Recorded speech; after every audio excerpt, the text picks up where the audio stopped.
Our pace of living leaves us little time for leisure. Our program will give you a chance to experience the fascinating world of traveling, extreme adventures, hunting and fishing. Each week we will take you to the most beautiful places of Kazakhstan.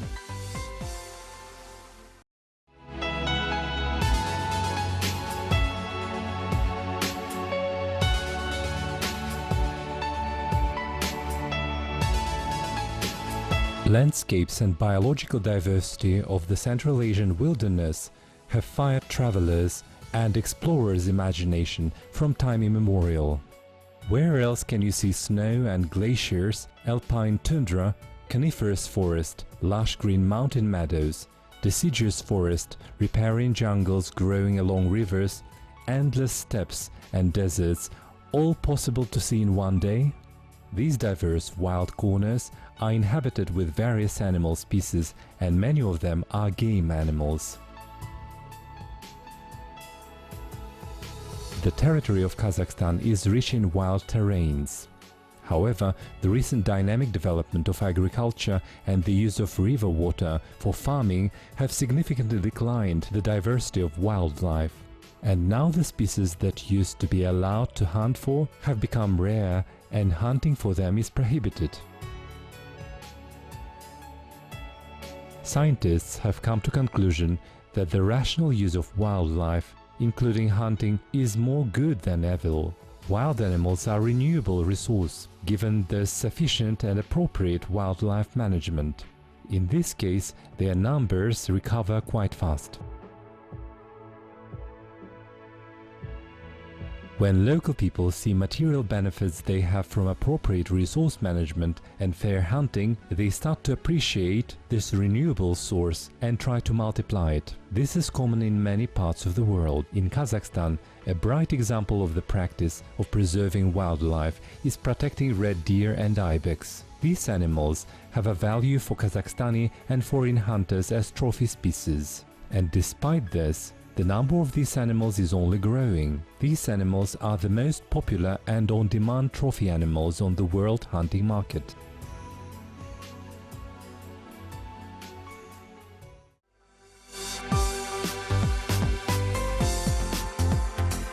In this edition of the program, we visit the best game reserves of Kazakhstan and join trophy hunters that are in search of their dream trophy. We will see professional guides at work. You will also find out why Kazakhstan is attractive for foreign hunters.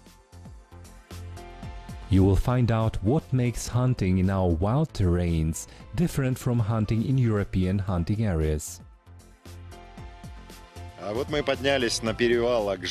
we are at the top of the Akjal Pass. We have a clear view of the Maishat terrain from here. Below we can see the river Kinderlik. Right in front of us we see the peak of Mount Mustau. We approach the base camp and settle. We set army tents and get ready for the long expedition in the mountains. The most important thing when preparing for an expedition in mountains is the right choice and preparation of horses. One also has to check if the horses have appropriate horseshoes and saddles.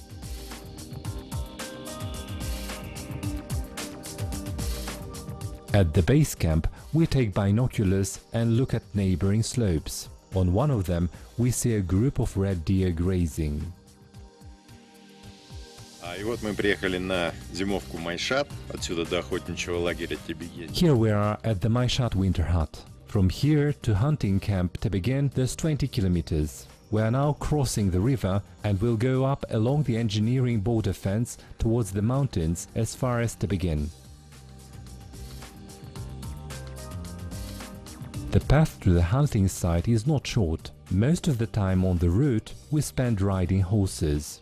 Travelers who haven't got used to long horse rides may find them tedious, but for us this trip is something we're accustomed to. The guides identified the place where the good trophy can be found beforehand. This information was possible to obtain due to trail cameras and sensors.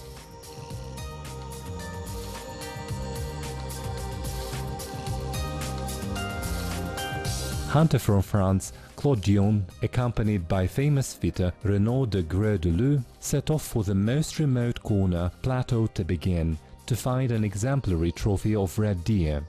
They intentionally booked a tour in the terrain where there is absolutely no livestock and where there are no shepherds or other hunters.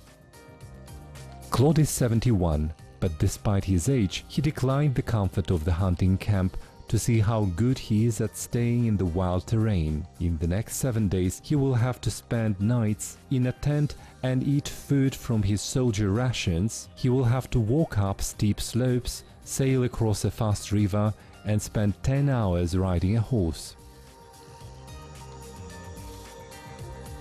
Моралы еще не полностью сформировали свои брачные гаремы, но уже начинают их формировать. Male red deer haven't formed their harems yet, but they already started to.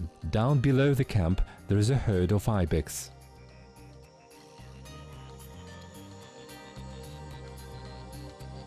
Claude is accompanied by experienced guide Murat. He was born and grew up in these mountains. He knows each path here very well. There are fewer and fewer experienced guides here. Old guides retire and young people do not want to do the hard job in the wild. Today is the 13th of December. Down there in the valley it's sunny, but here it is snowing.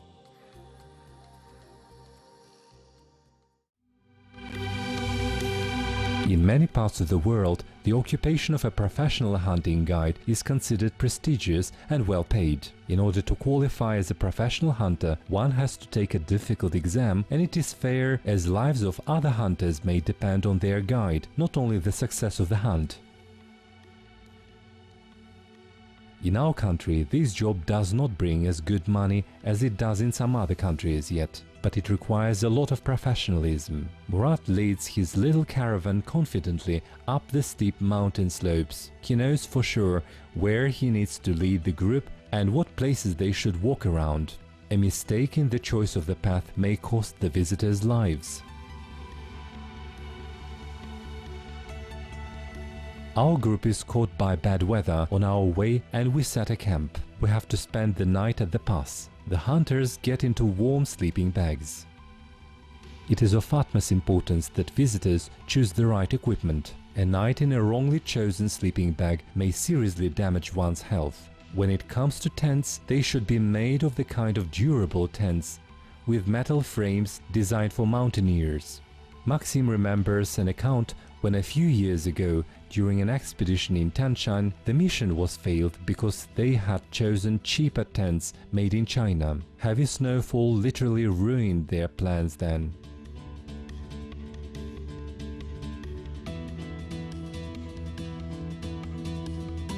The season for hunting for red deer starts on the first Saturday of September and continues until the 31st of December. Most hunters try to book their tour during the mating season.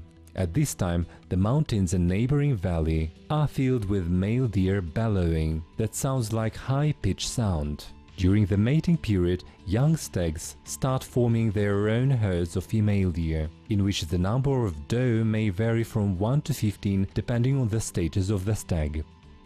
The number of females in such a harem may change. Sometimes one or even several females move from one herd to another. Young stag are usually more carefree compared to more mature males. Old stag are particularly cautious. They are not in the reproductive age and almost don't take part in the rut, hiding in thick woods at daytime and bellowing from there.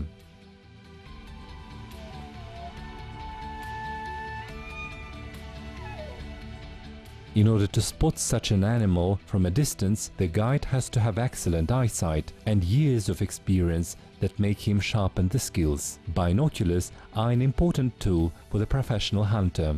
Murat's foreign fellows have expensive binoculars. What Murat uses is old binoculars made in the USSR model Berkut with 7x resolution. Despite the poorer visibility of his binoculars, Murat is always the first to spot the trophy animal. Not only does he have to find the animal first, but he also has to evaluate the animal by its size, often at first sight. He doesn't know any foreign languages, so he just draws numbers with a tick on the ground meaning approximate weight of the animal. This time the hunter's target seems to be plausible. Claude makes the decision to move towards the animal. Red deer is not easy to approach. Sometimes it takes several days to get close to the animal. Я совершил большую ошибку. Сегодня утром проснулся. I've made a big mistake. When I woke up in the morning today, I looked at the clear sky and the bright sun and thought I would not need my raincoat in the forest. But as soon as I entered the wood, I immediately got wet and realized I should have put on my waterproof clothes. Next time, I'll be more careful. A mountain hunter should be able to make an accurate shot from 300 meters. It will be a pity to come to the remote country having spent a lot of time and money, having traveled for thousands of miles to make blunder.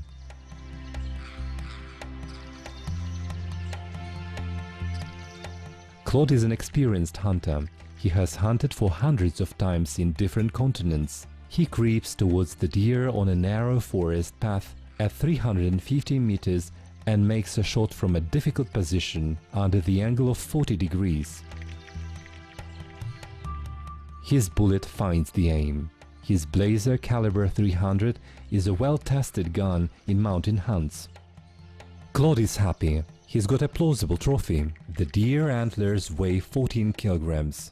For the mountain hunt, it is an excellent result. The weight of the European deer trophy does not usually exceed 6 or 7 kilograms. Central Asian red deer is similar to its European relative, but they still belong to different subspecies. The Central Asian has a number of features in appearance and behavior that make it different from the European one. Central Asian red deer is a lot larger. Mature stag may weigh up to 350 kilograms, and doe usually weigh 150 to 220 kilograms. Within Kazakhstan, red deer inhabit different landscape zones. The animals prefer to dwell forests, but they can also be found on the slopes of mountains and hills where there are no trees. For example, in the Aksu-Jabaglı sanctuary and in Tarbagatay. Red deer also inhabits the foot of Peak Huntegri at the altitude of 4,000 meters, as well as in the southern Siberian taiga, in the forest that grows along rivers of the northern and central parts of Kazakhstan. Every year from 300 to 500 licenses for hunting for deer are issued in Kazakhstan. Part of these licenses are bought by our compatriots.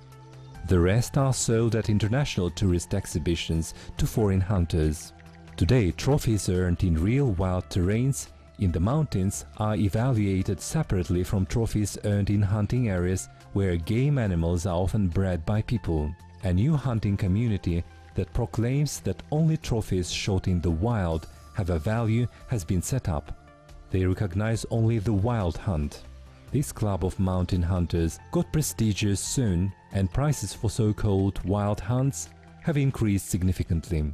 A wild hunt is a kind of hunting in wild mountain terrains where wild animals are hunted in their natural habitat, where wildlife is abundant not because of humans looking after them, but because these terrains are difficult to access for people. Wild terrains are getting more popular with visitors today. While 30-40 years ago, hunters were ready to pay good money for the comfort of a game reserve, today they are ready to tolerate the roughness of the wild, to experience communing with nature. Сроки начала гона моралов зависят от погоды. The time for the rut season for deer depends on the weather. When it rains or snows, deer get a lot more active in mating. It seems they love this kind of weather. The best time for hunting for red deer is the mating season. The intensity of their rut depends on the weather. In different regions of Kazakhstan, the starting time of the red deer rut may vary. The popularity of hunting for deer also depends on the region. The hunting areas where foreign hunters get good trophies attract more visitors. Many hunters want to try their luck in the game reserve that has a reputation of being rich in wildlife and that is known for good reputation for organizing hunts. This time Claude and Renaud are satisfied. The hunt proves to be successful and Renaud is negotiating with the hunt organizers to return to the game reserve next year.